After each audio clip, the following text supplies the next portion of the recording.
સિંહ રાશિ. સ્થાવર સંપત્તિ સુખ, નવા મકાન, વાહન તેમજ તે અંગેની ખરીદી આ વર્ષે થઈ શકશે.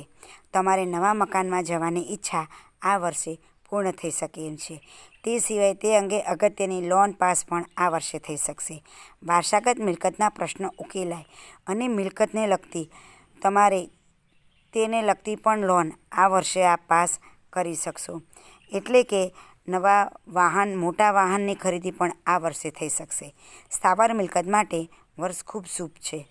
શત્રુ અને મિત્ર વર્ગ જોઈએ તો શત્રુઓ એવા છે મીઠા બોલા, છુપા, એટલે કે તમારી ગુપ્ત બાબતો ક્યાંય શત્રુ આગળ જો છતી ના થઈ જાય તેની સાવચેતી રાખવી. વિચિત્ર અનુભવ શત્રુ તરફથી થઈ શકે તેમ છે, એટલે કે બંધ મુઠ્ઠી લાખની, ખુલે તો રાખની થઈ જશે. તમે મિત્ર અને શત્રુ બંનેને ઓળખવા આ વર્ષે થોડાક કઠિન રહેશે. તેમ છતાંય મિત્ર આગળ પણ અને શત્રુ આગળ પણ મૂક પ્રેક્ષક બનીને રહેશો એ વધુ યોગ્ય રહેશે. મિત્રો તમને સારા મળશે. જૂના મિત્રો હશે તે ફરીથી સારા નવા સંબંધો બંધાઈ શકે તેમ છે. મિત્રો સાથે તમારે ધન લાભ થશે. મિત્રો સાથે મોજ મસ્તી ભર્યો સમય પસાર કરી શકશો. અભ્યાસ જોઈએ તો વિદ્યાર્થી વર્ગ માટે આ વર્ષ ખૂબ સારું છે, પણ મહેનત પણ તેટલી જ માગી લે છે.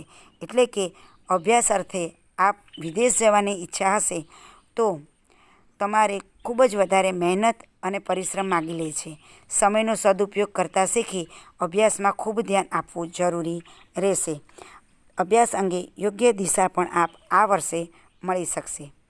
અભ્યાસની શુભ શરૂઆત વર્ષની શરૂઆતથી જ કરવી યોગ્ય રહેશે.